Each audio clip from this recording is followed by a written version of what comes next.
Minkejja li spiss ikun madut mal-poeti l-moderni, George Borch kemm il-darba jħaddan metrika tradizzjonali b'taqbiliet ħfief u ħelwin.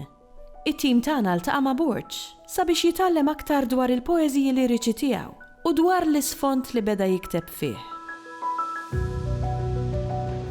Jiena bdejt nikteb il-poeżija minn kmieni għaliex jiena ommi kienet tgħid il-poeżiji li kienet titgħallem l-iskola dak iż-żmien ta' Dunkarm, xi ħrafa ta' Sertem Iżammit irrimata bil-versi u kienet tgħidli anki għana dak iż-żmien l-għana tal-fatt u affarijiet oħra u dejjem għalaqtitni l-poeżija. U meta mbagħad bdejt immur l-iskola, bdejt nagħmel l-ġabra ta' wart dak iż-żmien li kellna, kont nixrobhom il-poeżiji, kont nixtieq li nikteb. U meta kif bdejt nikteb inħażżes ta' parsi nikteb il-poeżija. Darba t-teacher qalli ma dik fiha regoli tagħha. Ġab li l-ktieb, metrika Maltija. Għalli li jżommu daqsxejn. U qed ngħidlek tajtulu wara ġimgħa kull diġà tallimtu bl-amment, naf ir-regoli kollha, eżatt u da kollu. Il-poeżija li nikteb jiena hija poeżija li tidher sempliċi, però fiha ċertu profondità. Poeżija ikun fiha tliet ingredienti importanti.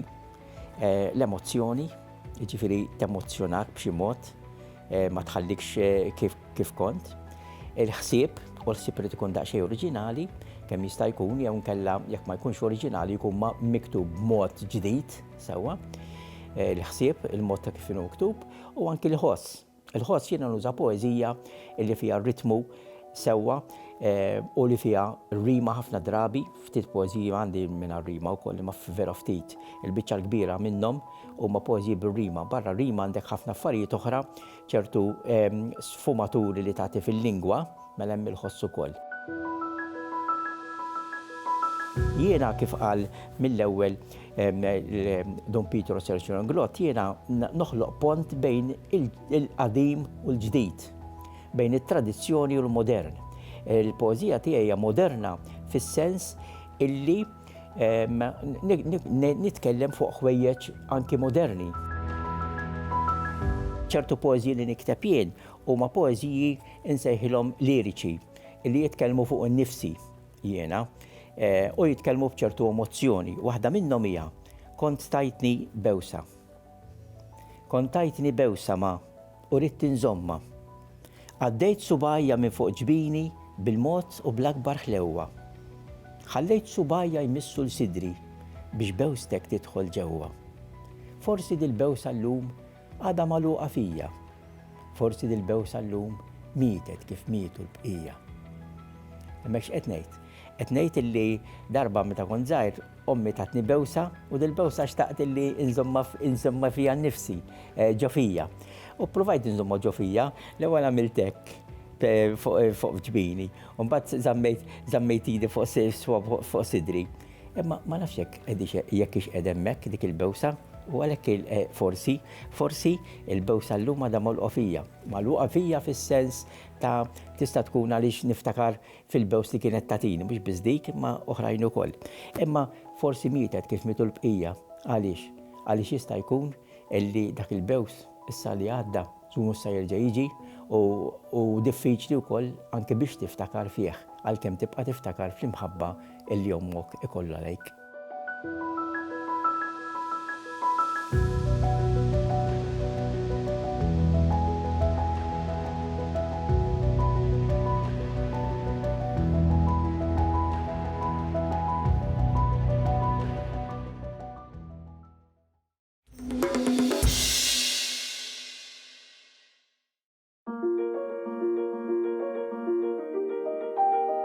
Mal-fenomenu tal-emigrazzjoni minn Malta, pajjiżna ma rax biss lill-uliedu tilqa' barra mill-pajjiż, imma raw ukoll diversi aspetti kulturali esportati lil minn xtutna. L-emigranti Maltin li sabu rwieħhom l-Eġittu għażlu li jżommu l-kultura tagħhom ħajja permezz tal-pubblikazzjoni ta' qatt ta' gazzetti bil-sinna. Lejt mem is-seklu 19 hemm dokumentat li madwar il-Mediterran kien hemm madwar 50,000 Malti u Maltija li fil-biċċa kbira tagħhom dawk kienu tissibhom l-aktar Tripli, l-Arġilija, Tunis u l-Eġittu. U fil-fatt tant kien hemm Maltin li saru residenti l-Eġittu li bdew joħorġu ġurnali jew minn Malta indirizzati lilhom jew joħorġu ġurnali jew gazzetti li jindirizzaw lill komunità tal-Eġittu stess. Il-ġurnali li bdew joħorġu mill-Maltin għal Maltin nistgħu nseħħulhom kien iffokkat fuq dawk li kienu joħorġu mill-komunità li tgħix fil-Eġittu indirizzati għal min qed jgħix hemmhekk. Kienu tant li kelli nifoka biss fuq dawk tal-Eġittu għax bejnietom u ħaristu kolli xi ħaġa li kienet toħroġ Tunis kien hemm mal-14 ġurnal matul il-perjodu fuq medda ta' żmien ta' 70 sena. Dawn in-nies kienu jagħtu importanza lill-letteratura Maltija, fosthom nisibu pereżempju poeżija jisimha Boats ta' Dunkarm, pubblikata fuq mill-ġurnali msemmija. Poeżija oħra li diret popolari ħafna mal-editur ta' gazzetta minnhom kienet Il-Bandira Maltija miktuba minn George Pizzani li tant oġbitu lil dan l-editur li xtaq li il-Maltin tal-komunità fl-Eġittu jalmu lil uliedhom. Dawn in-nies bħal kull emigrant ieħor mingħajr ma jridu l-identità tagħhom tkun iffurmat ruħha fil-pajjiż minn fejn telqu u allura jkollhom ċerta għoża għal dik l-identità. Però mill-qari li għamilt dwar tal-ittri tagħhom u l-gazzetti kien hemm anke elementi jew oġġezzjonijiet li xi Maltin kienu jistħu jqulu li huwa Maltin. U allura jinħolqu dawn l-argumenti favur jew kontra l-isem Malti. Bil-1980 u l-1934 għaw Malta saħħet il-kwistjoni tal-lingwa. U daw il-Maltin li kienu qegħdin jgħixu li ġol l-Eġittu ġarrewa magħhom u ħadet fosthom. Bid-differenza li flok ma biex ngħidu hekk in-nuqqas taqbil ta' bejniethom kien lokali, ġarrew magħhom hemmhekk u essenzjalment ma kienx daqshekk taħtieġ għalihom li jżommu l-isem Malti, ħlief li kienu marbuta mal-identità tagħhom li tant kienu jgħożżu uħud minnhom. Issa jidher li kien hemm dawk li kienu favur l-isem Malti u kull ma jirrappreżenta u dawk li kienu kontra l-isem Malti jekk mhux kontri ħall-inqas kienu jew indifferenti imma jidher li kienu anke ostili għalih għaliex bħalma kien hawn Malta f'waqt il-kwistjoni tal-lingwa issib anke artikli fejn pereżempju Malti ta' Malta għax kienu jiktbu anke bin-nom de plum ħafna mill-kontributuri li kienu jiktbu u għaliex in-nom de plum. Milli jidher kien hemm anke ċertu biża' jew inkella preokkupazzjoni li ma jurux isimhom il-kontributuri fil-gazzetti, wieħed għandu jifhem għax kienu jibżgħu minn ċerti riperkussjonijiet jew retribuzzjonijiet minħabba l-kontenut tal-kilbiet tagħhom.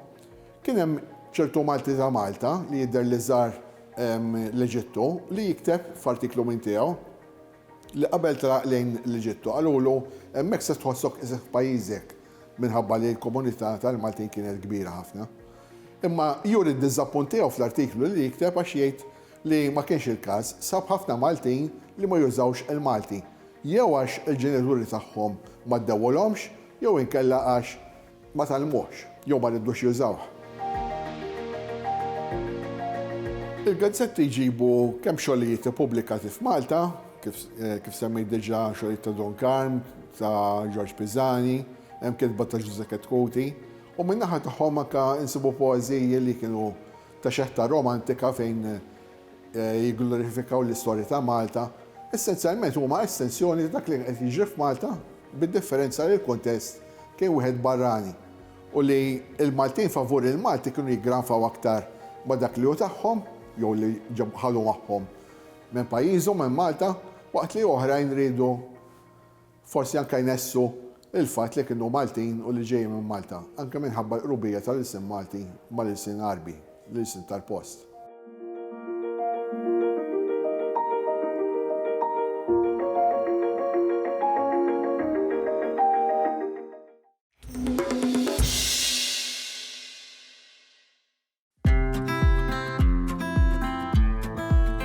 Meta nitkellmu fuq il-fenomeni lingwistiċi li niltaqgħu magħhom f'pajjiżna, ma nistgħux ma nsemmux il-Brejku li fost l-oħrajn ġie ddokumentat mill-istudjuż Ingliż George Percy Badger.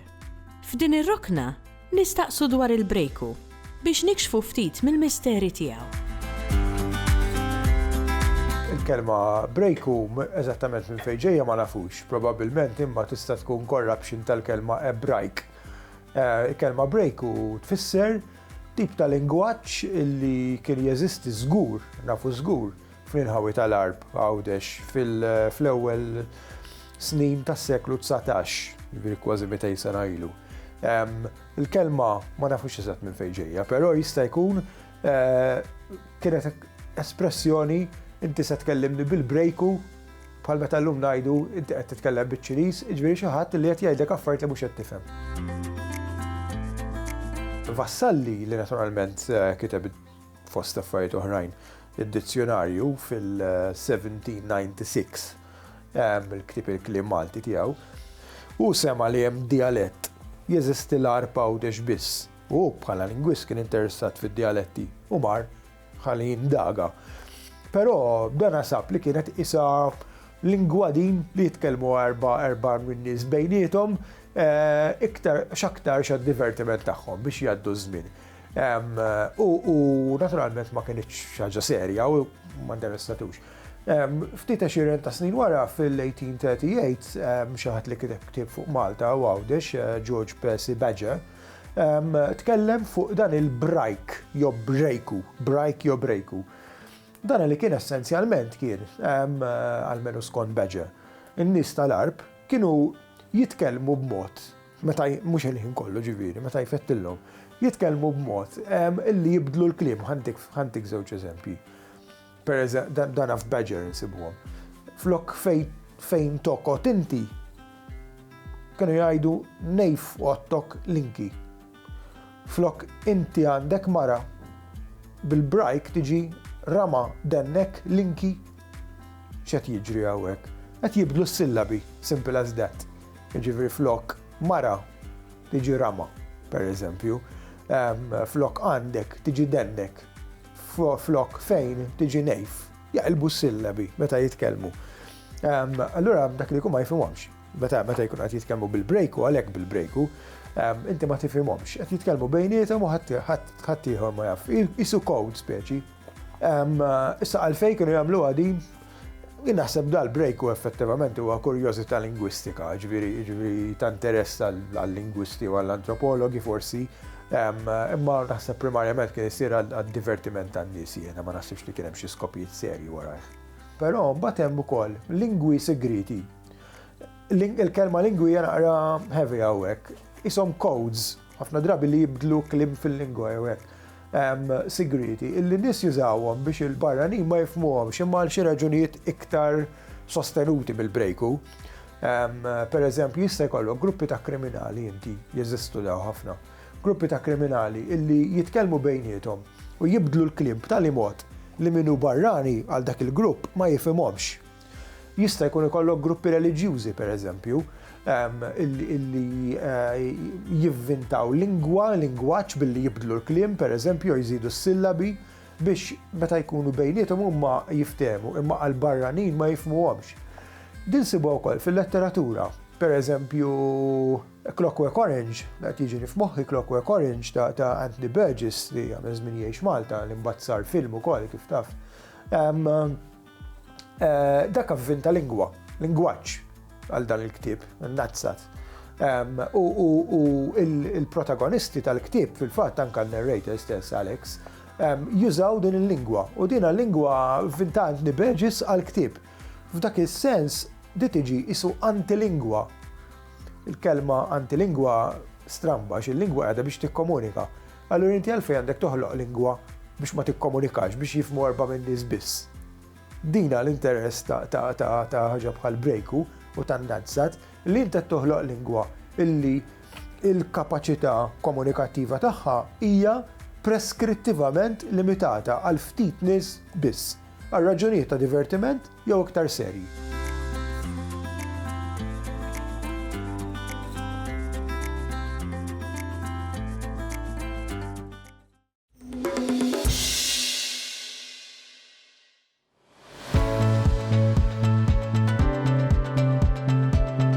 Jan u x-xalata huwa ktieb kbir b'kitba ta' Mary Grace Fenech u b'illustrazzjonijiet ta' Sue Flask. It-tim tagħna ltaqa' ma' Mary Grace sabiex jitkixxef aktar dwar din il-pubblikazzjoni.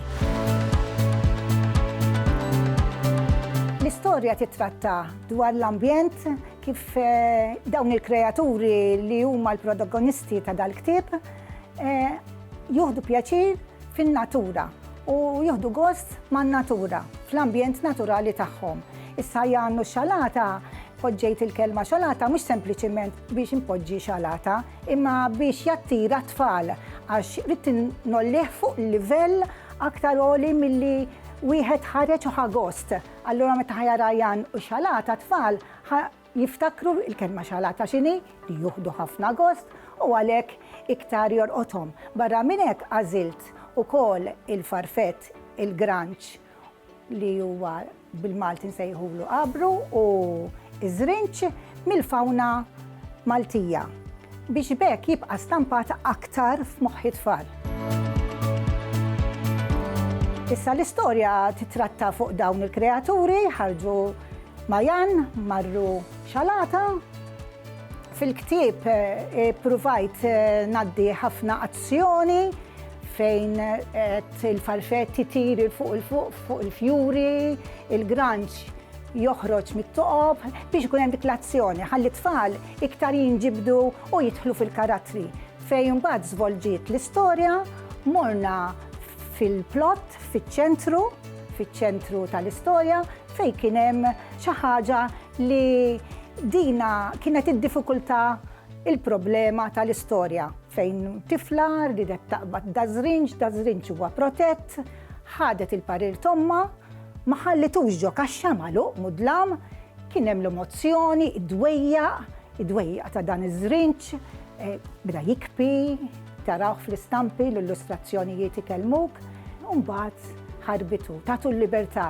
Jien ġej ispirata wkoll din l-istorja mit-tifel tat-tifla meta kien żgħir, iħobb il-kreaturi fl-ambjent naturali tagħhom, jien trabbejt ukoll fl-ambjent ta' natura, il-kalkara fuq il-blat min jaf kemm faru il-għadajjar bl-ilma u l-lellux u l-qarsu, allura baqa' stampat ukoll f'qalbi.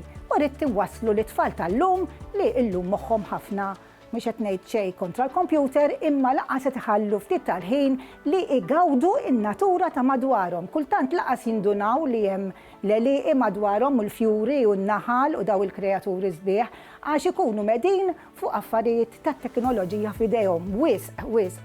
Allura jiena rid li din tkun xalata, veru xalata.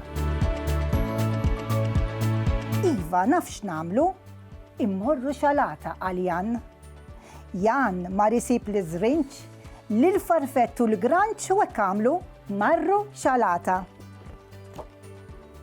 Il-farfett erħilu jtir minn fuq fjura għall-oħra. Iż-żrinċ ħa pjaċir għad-del tal-qasab. Il-granċ beda jidħol f'kull ħofra li jsib u joħroġ minn oħra. Jan libes il-beritta u n-nuċċali tax-xemx poġġa bil-qiegħda għad-del tas-siġra. Wara ftit beda jiekol biċtejn ħobs biż-żejt u t-tadam. Xi fuq dan il-ħobs, dan kollu niklu? Kemm qed jieħdu pjaċir, sħabi? Ara naqra xjola l-fuq u jisfen il-farfett. Ara żrinċ raqda raqad xjonħor. Fejn mar granċ? Fejn mar? X'waħda din? Ara fejn qiegħed jabrikkun? F'dik l-għadira jdur il-ħofor kollha tagħha.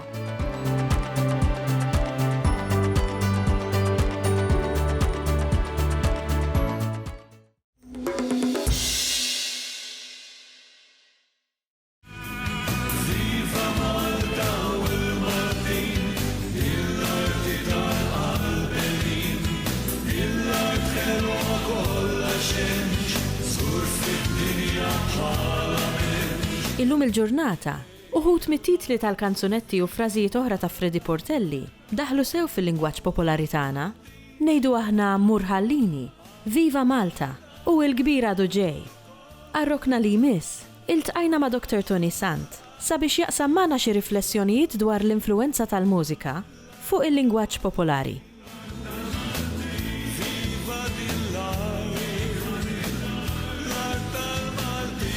Ma naħsibx li nkun qed nesaġera jekk ngħid illi Freddy Portelli kulħadd sema' jismu f'Malta, però mhuwiex magħruf Freddy Portelli ma kulħadd indaqsu l-istess. U allura importanti li Freddy Portelli ma nissimplifikawx. Freddy Portelli bħala kantant, bħala kantawtur u anka bħala mużiċist. Huwa xi ħadd relevanti, interessanti ferm fl-istorja tal-mużika popolari f'Malta f'dawn l-aħħar aktar minn 50 sena. U tajjeb illi ngħidu għalfejn dan kollu. Dan kollu għax Freddy Portelli kiteb u kanta fost l-ewwel kanzunetti rock and roll bil-Malti.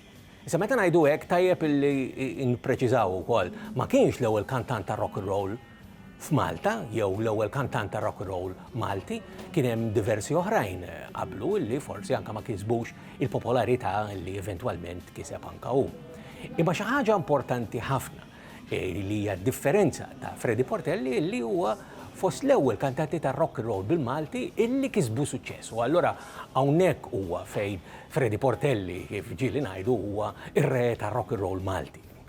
U importanti illi anke ma niftakruhx bil-mod kif jiftakruh ċertu nies illi fil-fema tiegħi huwa ġudizzju żbaljat ħafna fuq Freddy Portelli meta pereżempju jitqabbel ma' Elvis Presley. Le. Għaliex qed ngħid le? Għal-fatt li Freddy Portelli anke beda l-karriera tiegħu u beda jikseb dawn is-suċċessi 10 snin wara li kien bdieha Elvis. U allura Freddy Portelli ma kienx imitatur ta' Elvis, anke jekk ikanta dawk it-tip ta' kanzunetti u x'naf jien.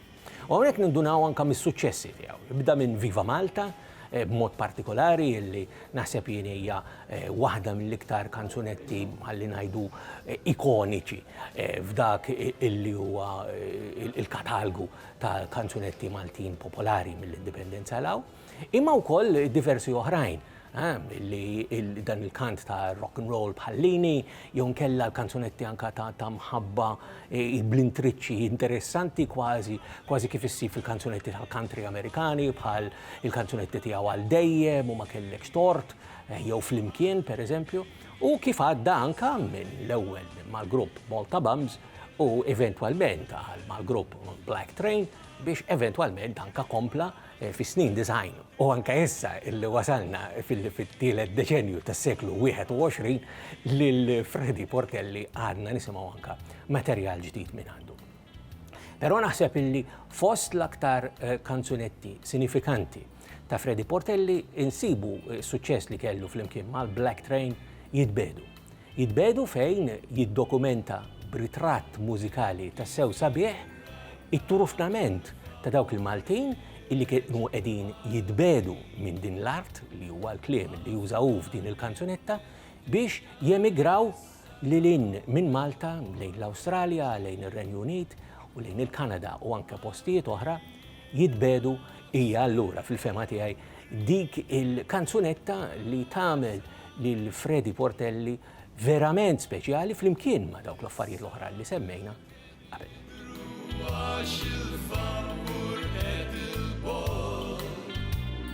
Taħt ix-xefa bdew jinbew l-isfel dejjem bil-mod. Li m'għadhomx jidhru inħbew għal kollox hekk kif bdew jitbedu minn din l-art. Il-Sinna jixtieq jirringrazzja lill-Aġenzija Nazzjonali tal-Litterizmu, lill-Ministeru għall-Edukazzjoni u x-Xogħol, lill-Kunsill Nazzjonali tal-Ilsien Malti u lid-Dipartiment tal-Malti fil-Fakultà tal-Arti l-Università.